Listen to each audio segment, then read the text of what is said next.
మొన్నటి వరకు ఎక్కడ చూసినా వారే పార్టీ ప్రభుత్వ కార్యక్రమాల్లో పాల్గొంటూ అంతా తామై నడిపించిన నాయకులు ఇప్పుడు కనిపించడం లేదు. దాంతో మాజీ ముఖ్యమంత్రి సొంత జిల్లాలో ఆ వైసీపీ శ్రేణులు నాయకులపై భగ్గుమంటున్నా అధికారం లేకపోతే ప్రజలు కార్యకర్తలు గుర్తురారా? మిమ్మల్ని నమ్ముకున్న కార్యకర్తలకు కనీసం భరోసా నింపే ధైర్యం కూడా లేదా అని ప్రశ్నిస్తున్నారు. అసలు కడప జిల్లా వైసీపీ నేతలు ఎందుకు సైలెంట్ అయ్యారు?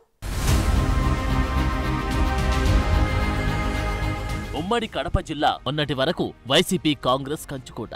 ఆ మాటకొస్తే 2 దశాబ్దాలుగా ఇక్కడ వైఎస్ కుటుంబం మాటే శాసనం. నాడు వైఎస్ రాజశేఖర రెడ్డిని ఆశీర్వదించిన కడప జిల్లా ప్రజలు వైఎస్ మరణానంతరం వైఎస్ జగన్కు పట్టం కట్టారు. ఉమ్మడి కడప జిల్లాలో 10కి 10 స్థానాలతో పటిష్టంగా ఉన్న పార్టీ నేడు 3 స్థానాలకే పరిమితం కావడం సంచలనమే.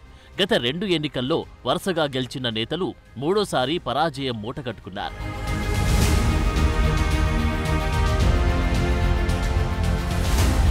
ఉమ్మడి కడప జిల్లాలో పులివెందుల్లో వైసీపీ అధ్యక్షుడు జగన్తో పాటు బద్వేలు, రాజంపేట స్థానాల్లో మాత్రమే గెలిచింది. మిగిలిన 7 నియోజకవర్గాల్లో ఓటమి చెందడం పార్టీ నాయకులు, క్యాడర్ డీలా పడిపోయారు. పార్టీ అధికారంలో ఉన్నప్పుడు ఎమ్మెల్యేలు ప్రతి పనిలోనూ తమ మార్కు ఉండేలా వ్యవహరించారు. సీఎం జిల్లా కావడంతో అసలు చిన్నా చితకా పనుల నుంచి అన్ని తామే దగ్గర్నుంచి పర్యవేక్షించారు. 2024 ఎన్నికల్లో ఓటమి తర్వాత ఇప్పటి వరకు మాజీ ఎమ్మెల్యేలు ఎవరూ జనంలో కనిపించడం లేదు. జగన్ మాట్లాడితే బెంగళూరు వెళ్లిపోతుంటే సదరు మాజీ ఎమ్మెల్యేల అడ్రస్ కూడా దొరకడం లేదట.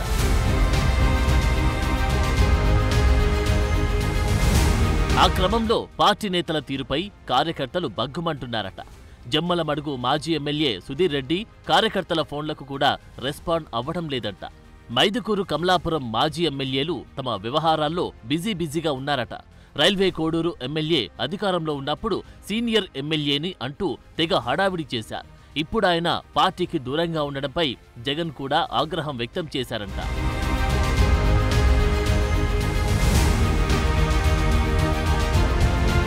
గడచిన 5 సంవత్సరాల్లో అధికారం అడ్డుపెట్టుకుని ఊరు వాడ, గుడి బడి, వాగు వంక అని లేకుండా ఎక్కడ చూసినా ఎమ్మెల్యేలు భూకబ్జాలకు పాల్పడ్డారన్న ఆరోపణలున్నాయి.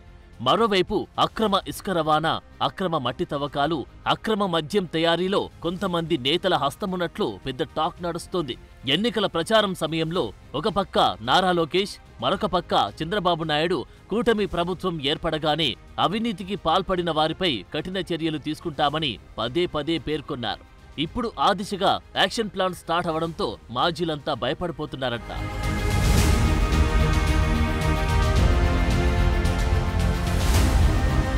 ఆ భయంతోనే ఈసారి కూడా వైసీపీ అధికారం చేపట్టబోతుందని గర్వంతో విర్రవీగిన నేతలు ఎన్నికల తర్వాత గాయబ్ అయిపోతున్నారంటున్నారు.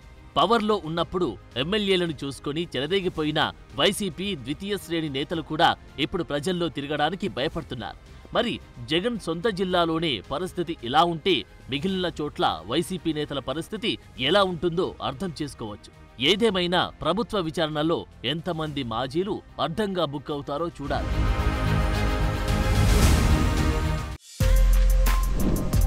For more videos like this, subscribe Big TV channel.